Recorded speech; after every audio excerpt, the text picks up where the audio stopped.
ఒక్కతే వచ్చింది, చాలా సరదాగా ఉంది. మనిషి బలవంతంగా తీసుకెళ్ళిపోయి అతను పాడు చేశాడు. ఆ రోజుల్లో పాపం చేస్తే అతనే భర్త, వేరే స్త్రీ అనే వేరే వేరే పురుషుడికి వెళ్ళడానికి వీళ్ళేదో పురకాలు కట్టడం, అది ఇప్పటికీ అదే కట్టడం. అప్పుడు కాదు, ఇప్పుడు కాదు, ఎప్పుడైనా.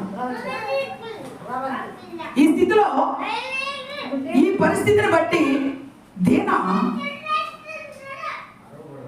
ఆ పాపంలో నిండిపోయి ఆగంలోనే కూర్చొని వస్త్రాలన్నీ చింపేసుకొని గొడ్లన్నీ చించేసుకొని ఒక్కతే ఏడుస్తూ లోపల కూర్చుంది. వాడు అంటాడు, నేను నిన్ను పెళ్లి చేసుకుంటా, మీ నాన్నమ్మతో మాట్లాడి నిన్ను పెళ్లి చేసుకుంటాను అంటున్నాడు. నా జీవితం నాశనం అయిపోయింది, నా పిల్ల ఏడుస్తుంది కూర్చొని. మన వాక్యం పేరేంటి? సహనం. జాగ్రత్తగా ఆ పిల్ల అక్కడే ఉంది. అక్కడ నుంచి ఆ పిల్లోడు షెకెము యొక్క తల్లిదండ్రులు వచ్చారు. ఈ పిల్ల అమ్మ నాన్న దగ్గరికి వచ్చారు. ఈ పిల్లకి ఎంతమంది ప్రదర్శన చెప్పాను?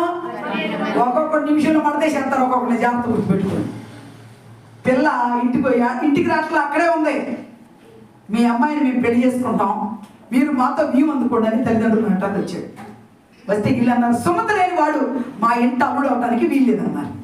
సుమత లేని వాడు మాకు అల్లుడు అవడానికి వీల్లేదు, మీ కొడుకు మాకు సరిపోడన్నారు. అయ్యా మేమంతా సుమత చెప్పుకుంటాం అయ్యా.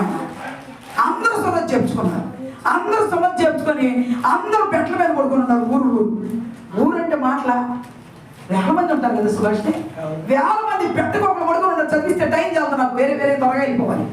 ఈ బెట్టల మీద పడుకొని ఉన్నప్పుడు షిమ్యోను లేవి అనే ఇద్దరు అమ్మలు ఉంటారు. ఈ పిల్లకి లేకుంటున్నాడు. పిల్లలు ఎంతమంది చెప్పండి తొందరగా. ఎంతమంది? 6 కొడుకులు. 6 కొడుకులు పేర్లు చెప్పండి తొందరగా.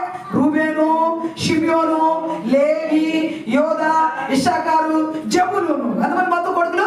6. కూతురు ఎవరు? దేనా. ఎవరికి పుట్టింది? లేయాకు పుట్టింది. పుష్కాల లేయాకు పుట్టింది పిల్ల. 6 అన్నలు ఉంటారు.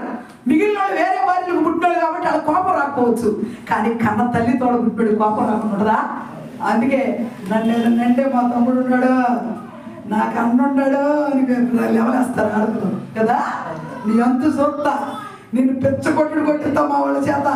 ఎందుకు డైలాగ్ వేసేది? తోడుకుంటాడు ధైర్యం, ఆ ధైర్యం ఉంటుంది. అలాగే ఆ పిల్లని బాధ పెట్టేసరికి తోడబుట్టినోళ్ళలో నుంచి 2 బయలుదేరారు. షిమ్యోను, లేవి ఏం చేశారంటే గబగబా మంచంలో పడుకొని సున్నతి చేపించుకొని మంచంలో బలహీనంగా పడుకుని ఉన్న వాళ్ళ దగ్గరికి వెళ్ళి కత్తి తీసుకోవటం, ఒక్కొక్కరు పీకలు పూసి ఊరంతా ఏం చేశారమ్మా? అందరినీ చంపేసేసారు. ఎవరు బతికిలేరు, మగవాళ్ళందరినీ చంపేసారు. అన్నదమ్ములేదు. యాకోబు దగ్గరికి వచ్చారు, నాన్న ఊరంతా లేపేశాను, బయలుదేరి వెళ్ళిపోదాం అన్నాడు. ఒరే మేము కొద్దిమంది వేరా, మనం కొద్దిమంది వేరా, ఆ ఊరులంతా తిరుగుబాటు